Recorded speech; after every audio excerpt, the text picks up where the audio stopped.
Hi friends, இன்றைக்கி நம்ம வீட்டில் super tasty instant mango pickle தான் பண்ண போகிறோம். ஃப்ரெஷ்ஷாக இருக்கிற இந்த மாங்காவை ஃபஸ்ட்டு நம்ம கட் பண்ணி எடுத்துக்கலாம்.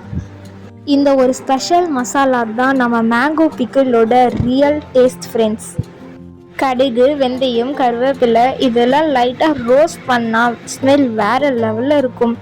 இந்த மசாலா இல்லாமல் மேங்கோ பிக்கிளோட ரியல் டேஸ்ட்டு வராது.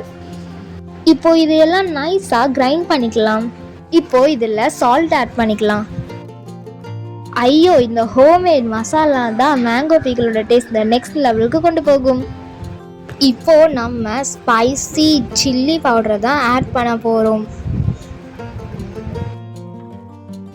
ஐயோ, இந்த கலரை பாருங்க ஃப்ரெண்ட்ஸ், செம்மையாக இருக்குல்ல. கொஞ்சம் டர்மரிக் ஆட் பண்ணால் நல்லா அழகான பிக்கிள் கலர் வரும். இப்போ கொஞ்சம் ஆயிலை ஹீட் பண்ணிக்கலாம். இதுதான் ரியல் ஹோம்லி குயினோட டேஸ்ட்டு. அதில் கொஞ்சம் கடுகு, வெந்தயத்தோட பவுடர் ஆட் பண்ணணும். மாங்காய் எல்லாமே மசாலா கூட மிக்ஸ் ஆகிறத பார்க்கவே சாட்டிஸ்ஃபையிங்காக இருக்குது.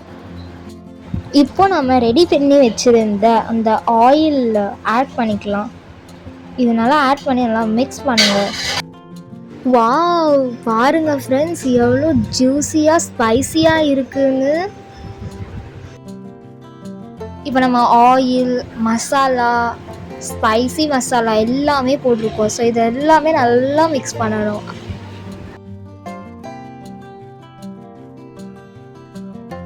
இப்போ மிக்ஸ் பண்ணுறோம்ல, இதே மாதிரி 1 வீக் வந்து டெய்லி மார்னிங் வந்து அந்த ஸ்பூனில் ஈரமே இருக்கக்கூடாது. நல்லா மிக்ஸ் பண்ணிவிட்டு க்ளோஸில் வச்சுருந்தோம். அது 1 வீக் அப்படி விடுங்க. அதுக்கடுத்து மாங்காய் லவர்ஸ் எல்லாம் கண்டிப்பாக இந்த ரெசிபியை ட்ரை பண்ணுங்கள்.